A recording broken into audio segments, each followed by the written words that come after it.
Good morning class. Thermodynamic में फिर से आपका एक बार स्वागत है। आई होप आपको सब कुछ अच्छे समझ में आ रहा होगा। बस हमारा थर्मोडायनेमिक चैप्टर अपनी लास्ट चरणों में चल रहा है, ठीक है। तो आज जो हमारे टॉपिक हैं उनमें सबसे पहले हमें क्लियर करना है lattice enthalpy, hydration enthalpy and enthalpy of solution.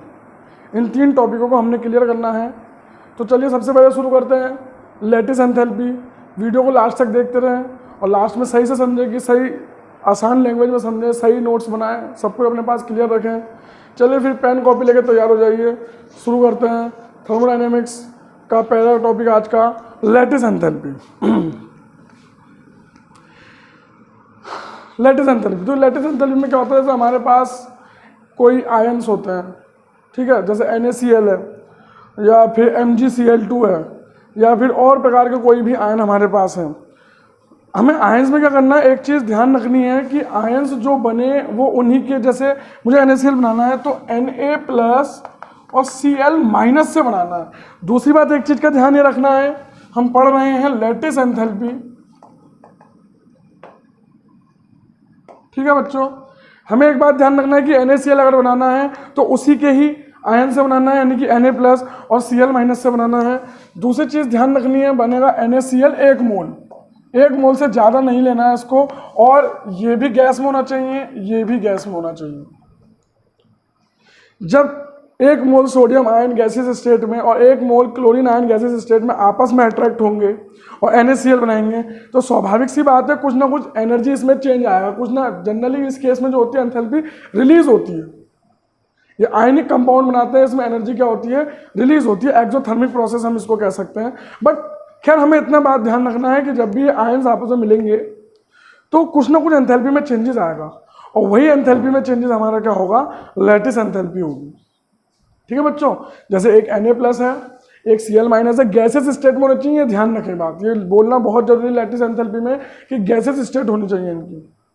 तो अगर मैं इसको एक्सप्लेन करना चाहता हूँ, इसमें एक चीज़ का ध्यान ये रखा जाएगा कि भाई जो एनर्जी में चेंजेस आएगा वो हमेशा नेगेटिव होगा। अगर आयन्स मिलके आयनिक कंपाउंड बना रहे हैं तो जो एनर्जी होगी रिलीज होगी, यानी कि उसे हम माइनस से दर्शा देंगे, -x किलोजूल पर मोल। जितनी हीट निकले उसको ध्यान रखना इतना जरूरी नहीं है, किताबों में हमें दी होगी, हमें उसको एक्सप्लेन करना सीखना है, उसको समझना है कि एक्चुअली में लैटिस एंथैल्पी होती क्या है, ठीक है बच्चों। इसको कैसे एक्सप्लेन करेंगे हम, when 1 mole ionic compound formed, 1 mole ध्यान रखें, 1 मोल ही आयोनिक कंपाउंड फॉर्म होगा। So when 1 mole ionic compound from their isolated gaseous ion, हमें आयोनिक कंपाउंड फॉर्म करना है, किन से फॉर्म करना है, आइसोलेटेड गैसियस आयन से। ये भी ध्यान रखना है कि इनके मतलब आइसोलेटेड मतलब अलग अलग होने चाहिए, नहीं कि चिपके हुए हों आपस में, पास पास, थोड़ा दूर दूर, मतलब अलग अलग होने चाहिए शुरुआत में। तो आइसोलेटेड गैसियस आयन, फिर से एक बार बोलने ध्यान से समझेंगे, when 1 mole ionic compound formed from their isolated gaseous ion, then changes in enthalpy is known as lattice enthalpy। तो इसमें जो एंथैल्पी में जितना भी चेंजेस आएगा, मैंने तो बता दें कि इसमें हीट हमेशा रिलीज होगी, तो हमने माइनस से इसको लिख के दिखा दिया। तो एंथैल्पी में जो भी चेंजेस आएगा उसको हम बोलेंगे लैटिस एंथैल्पी। इसको हम इस तरीके से भी समझ सकते हैं कि अगर मेरे पे NaCl है, इसको मैंने Na+ गैस और Cl- गैस में टूट चुका है, डिसोसिएट हो चुका है, तो अब भी इसे भी हम लैटिस एंथैल्पी को ऐसे भी एक्सप्लेन कर सकते हैं, ऐसे भी एक्सप्लेन कर सकते हैं। एक चीज का ध्यान रखेंगे, यहां पे हीट रिलीज होगी तो यहां पे हीट क्या होगी, एब्जॉर्ब होगी। तो इसको +x से लिख के दिखा दो।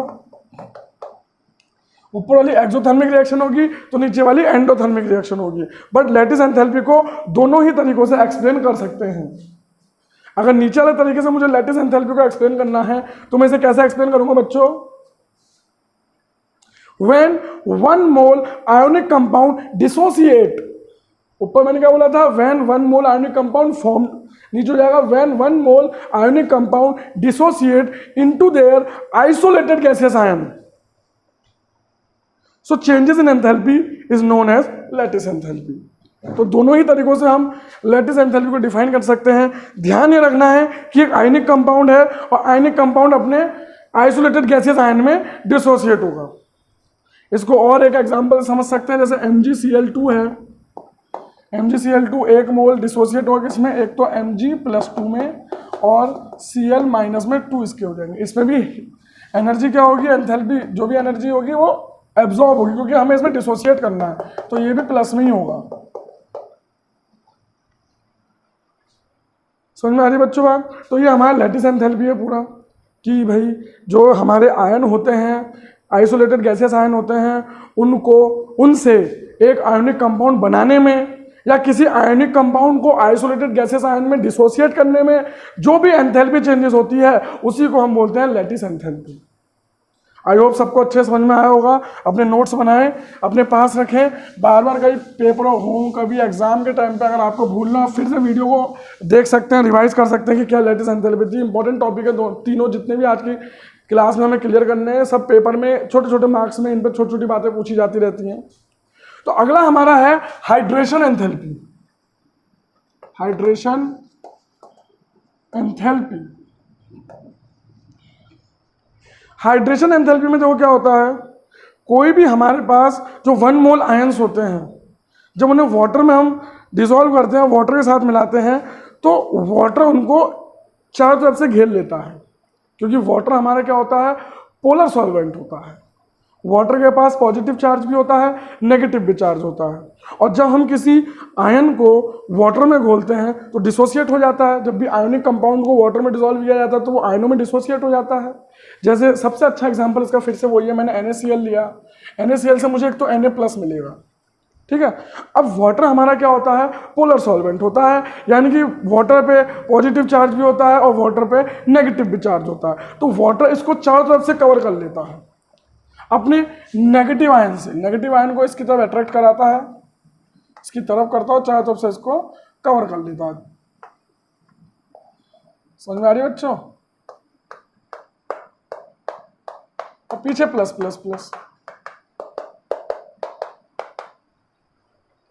इसी तरीके से Na+ को जब हम डिसॉल्व करेंगे तो Cl- भी हमको मिलेगा। तो Cl- को अगर देखा जाए तो इसमें भी हाइड्रोजन, वाटर तो हमारा क्या है, पोलर सॉल्वेंट है ही, इसको भी चारों तरफ से कवर करेगा, बट अब किसकी हेल्प से करेगा, पॉजिटिव चार्ज की हेल्प से। अब क्लोरीन की तरफ कौन सा चार्ज होगा बच्चों, पॉजिटिव चार्ज होगा।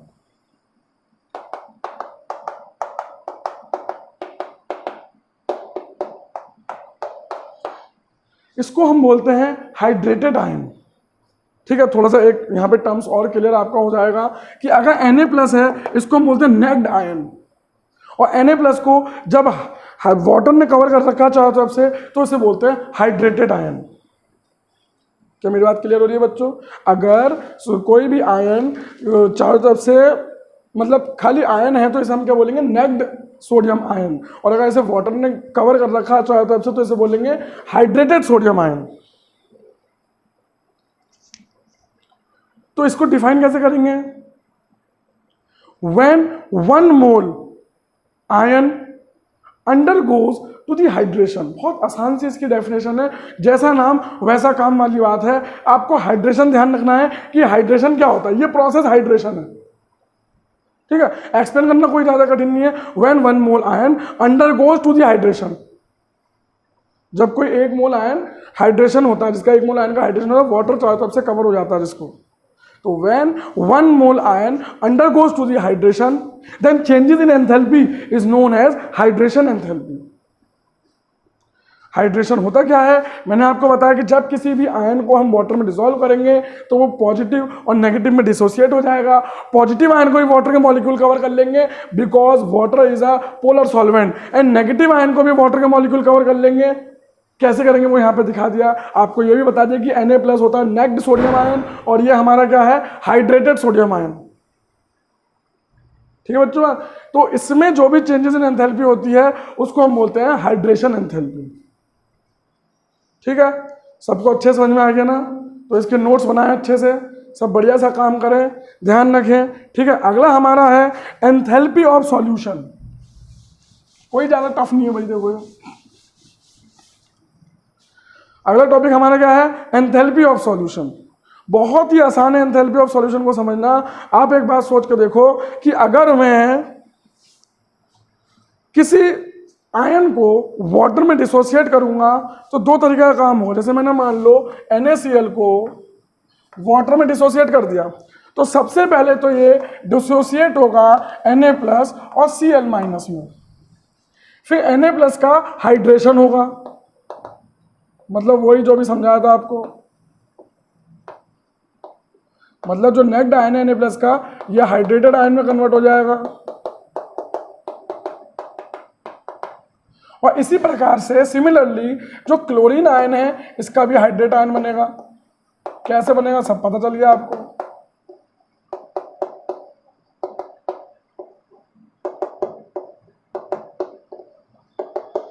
ठीक है बच्चों, तो आप देखेंगे कि पूरा सॉल्यूशन बनने में दो प्रकार की एंथैल्पी पे चेंजेस आ रहे हैं।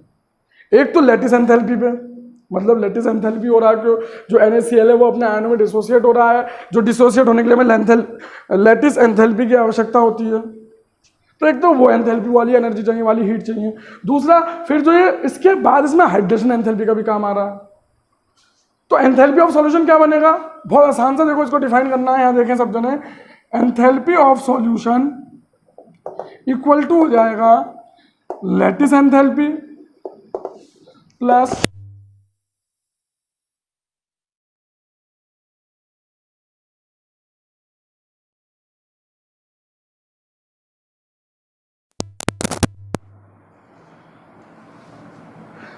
हो जाएगा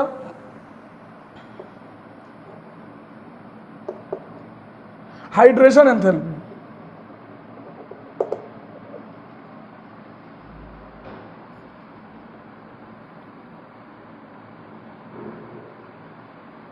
है ना बच्चों, है ना बच्चों। तो ये चीजें हैं, देखिए delta H solution, delta H lattice plus delta H hydration. तो इस तरीके से हम तीनों बातों को समझ सकते हैं। तीनों बातें एक ही से मिलती जुलती हैं, एक ही बात से रिलेटेड हैं कि हाइड्रेशन एंथैल्पी क्या होता है, लैटिस एंथैल्पी क्या होता है और एंथैल्पी ऑफ सॉल्यूशन क्या होता है। तीनों बातें आपको बहुत अच्छे से बताई हैं। नोट्स आप लिख सकते हैं, इसको क्या लिखेंगे, enthalpy of solution is defined as the sum of lattice enthalpy and the hydration enthalpy of ions. इसको थोड़ा इस तरीके से एक्सप्लेन करें, लैटिस एंथैल्पी क्या होती है आपको वो भी समझ में आता है, हाइड्रेशन एंथैल्पी क्या होती है आपको वो भी समझ में आता है, और एंथैल्पी ऑफ सॉल्यूशन क्या होता है आपको वो भी समझ में आ गया। तो इस पे फोकस करें, थोड़ा स्टडी करें, पुरानी बातों को ध्यान से देखें। अगले 1-2 चैप्टर में, 1-2 वीडियोस में आप कोशिश करेंगे एक ही वीडियो में इस बार चैप्टर खत्म करने की कोशिश करेंगे। ठीक है, तो अगली में कहानियों में चैप्टर खत्म हो जाएगा। अगर नहीं हो पाएगा तो फिर एक वीडियो और बना देंगे, क्या होगा।